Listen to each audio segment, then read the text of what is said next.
इधर से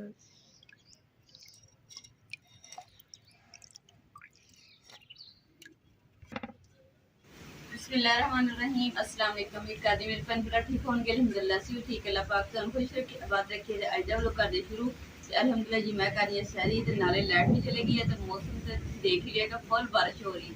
अगर बारिश डरा दी सी ते आज बारिश नहीं गया कि मैं ना आज खोल के बरस बारिश तो हुई है पर अज साडे कोल गलती हुई है कि ना असी तंदूर ते छापर पाया ना इधर अपनी अंगीठियां ते छापर पाया, क्योंकि सानू पता ही नहीं सी कि बारिश अज सानू तेज़ हो जाएगी। अगे बारिश आउंदी सी सानू डरा के चली जाती सी।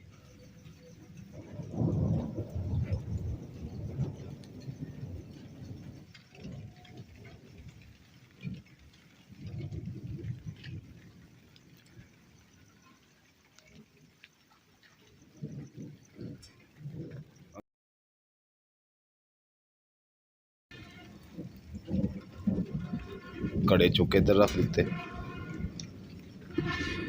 मुकद्दस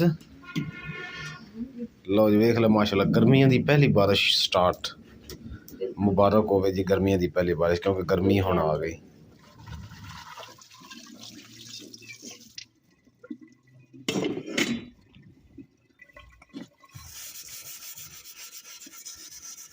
लकड़ी की अग उत्ते देखो किन्नी ना देश की काली हो जाती है, इन्हें उही चमक जाना। ये सारा कमाल जड़ा ना इस साबुन का, काले साबुन का, सरसों का ना काला साबुन।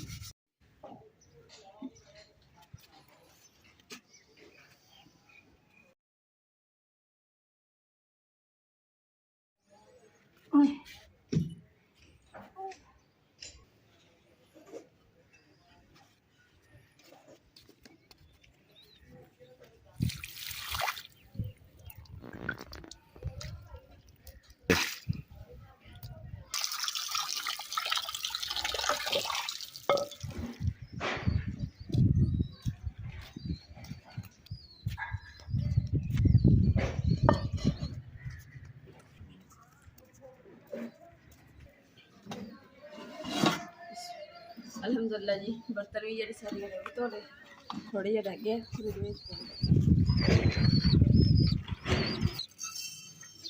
क्यारी की साइडा तो भी ना जी जगह वो गिली है, क्योंकि इतने भी कलर है परली साइड भी कलर है। जो कलर वाली जगह किन्नी देर धुप लगे ना तो फिर खुश्क होंगी। इन्नी तेज पई है ना कि जिस बर्तन सारे इतने पे रह गए, मंजी भी गिली सी हूँ ना धुप लग के भी खुश्क हो गई, क्योंकि नाल नाल हवा भी चली गई। अगे ना साडा एक कबूतर ने बिल्ली लै गई है, तो भी खुडे के तम्मा जी कहते खुडे च लैके गई है, तो ताई जो कबूतर है ना डरते हैं। अज अम्मा जी कहती फिर एडा मोटा बिल्ला आया सी ते मैं देख लिया तो भजाता नहीं, तो उन्हें खोल लाया। लो जी जी कढ़ाई है ना वो कड़े बनाना इन्हों रख देंगे बाहर, क्योंकि मैं किचन च लगी सफाई करा। जो बाहर सफाई करा चुप के किचन च रख लाँगी, और जो छापर वगैरह ये भी उतार देना, क्योंकि हूँ ये भी धुप थोड़ी लग जाए तो सैट हो जाएगी।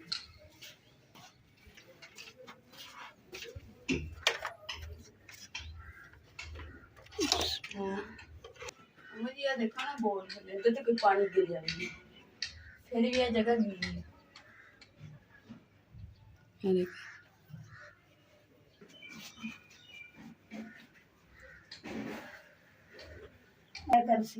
अच्छा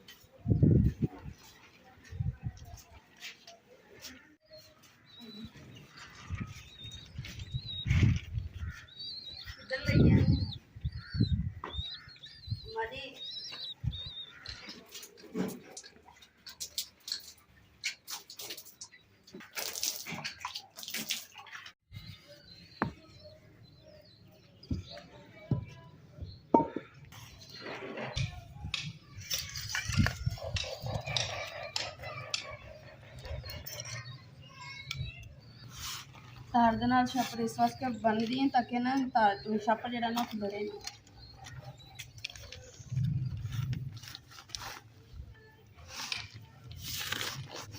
इस तरीके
ਅਲਹਮਦੁਲਿਲਾ ਜੀ ਸਫਾਈ ਕਰਕੇ ਬਰਤਨ ਸ਼ਰਤਨ ਧੋ ਲਏ ਆ ਤੇ ਹੁਣ ਨਾਲ ਹੀ ਮੈਂ ਕਿਹਾ ਇਫਤਾਰੀ ਦੀ ਜਿਹੜੀ ਹੈ ਤਿਆਰੀ ਕਰ ਲਵਾਂਗੀ।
ਇਫਤਾਰੀ ਦੇ ਵਿੱਚ ਨਾ ਤਕਰੀਬਨ 45 ਮਿੰਟ ਹੋਏ ਆ ਤੇ ਉਨੀ ਦੇਰ ਦੇ ਵਿੱਚ ਨਾ ਮੈਂ ਕਿ ਚਲੋ ਨਾਲ ਹੀ ਨਾ ਅੱਗ ਬਾਲਦੀ ਲੱਕੜੀਆਂ ਤੇ ਉਹਦਾ ਤੇ ਚਲਾਈ ਆ ਥੋੜੀ ਬਹੁਤ ਪਲਣ ਦੀ ਐਸਾ ਜਦੋਂ ਜ਼ਿਆਦਾ ਬਾਲ ਜੂਗੀ ਨਾਲ ਕੜਾਈ ਰੱਖ ਕੇ ਨਾ ਪਕੌੜੇ ਕੱਢਣੇ ਸ਼ੁਰੂ ਕਰ ਦਿੰਦੀ।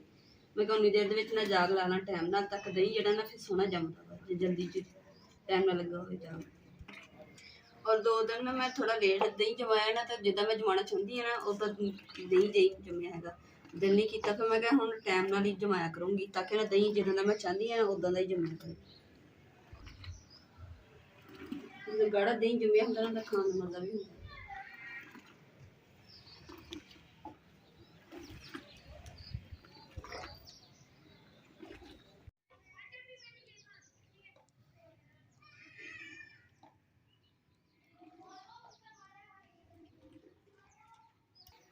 ਇੱਕ ਮੇਰੀ ਨਾ ਪਿਆਰੀ ਸਿਸਟਰ ਨੇ ਕਮੈਂਟ ਕੀਤਾ ਕਿ ਨਾ ਮੈਨੂੰ ਨਾ ਜਾਗ ਲਗਾਈਏ ਦਹੀਂ ਸਹੀ ਤਰ੍ਹਾਂ ਨਹੀਂ ਜੰਮਿਆ। ਤੇ ਮੈਂ ਤੁਹਾਨੂੰ ਦੱਸਦੀ ਹਾਂ ਕਿ ਜਦੋਂ ਦੁੱਧ ਗਰਮ ਕਰਕੇ ਉਹਨੂੰ ਤੇ ਇਹਦੇ ਵਿੱਚ ਪਾ ਲੈਣਾ ਵਾ ਤੇ ਇਹਦਾ ਫੈਂਟਣਾ ਇੰਨਾ ਵਾ ਕਿ ਜਿੰਨਾ ਕਿ ਇਹਦੇ ਤੋਂ ਝੱਗ ਬਣ ਜਾਵੇ। ਚਲੋ ਦੁੱਧ ਨੂੰ 3 ਪਾ ਕਰਕੇ ਫਿਰ ਇਹਦੇ ਵਿੱਚ ਪਾਣਾ ਵਾ ਦੁੱਧ ਤੇ ਫਿਰ ਜਦੋਂ ਝੱਗ ਆ ਜਾਵੇ ਉਸ ਟਾਈਮ ਚੈੱਕ ਕਰ ਲੈਣਾ ਉਨੀ ਕੁ ਜਗ੍ਹਾ ਤੋਂ ਜਿੱਥੇ ਕਿ ਯਾਨੀ ਕਿ ਨਾਰਮਲ ਅਗਰ ਬਰਦਾਸ਼ਤ ਕਰ ਗਏ ਹੱਥ ਵੀ ਇੰਨਾ ਗਰਮ ਟੈਂਪਰੇਚਰ ਅਗਰ ਦੁੱਧ ਦਾ। ਫਿਰ ਉਸ ਤੋਂ ਬਾਅਦ ਜਿਹੜਾ ਨਾ ਦਹੀਂ ਹੈ ਇਹਨੂੰ ਫੈਂਟ ਕੇ ਦੁੱਧ ਹੋ ਗਿਆ ਕੋਸਾ ਜਿਹਾ ਗਰਮ। ਹੁਣ ਇਹਦੇ ਵਿੱਚ ਆਪਾਂ ਦਹੀਂ ਜਿਹੜਾ ਫੈਂਟ ਕੇ ਨਾ ਇਹ ਪਾ ਦੇਣਾ ਤਕਰੀਬਨ ਇਸ ਤਰ੍ਹਾਂ ਕਰੀਮੀ ਜਿਹਾ ਹੋਵੇ। ਇਸ ਤਰੀਕੇ ਨਾਲ ਬਿਸਮਿਲ੍ਲਾ ਹਿਲਾਣਾ ਨਹੀਂ ਹੈਗਾ ਦਹੀਂ ਬਸ ਇਸੇ ਤਰੀਕੇ ਨਾਲ ਪਾ ਦੇਣਾ।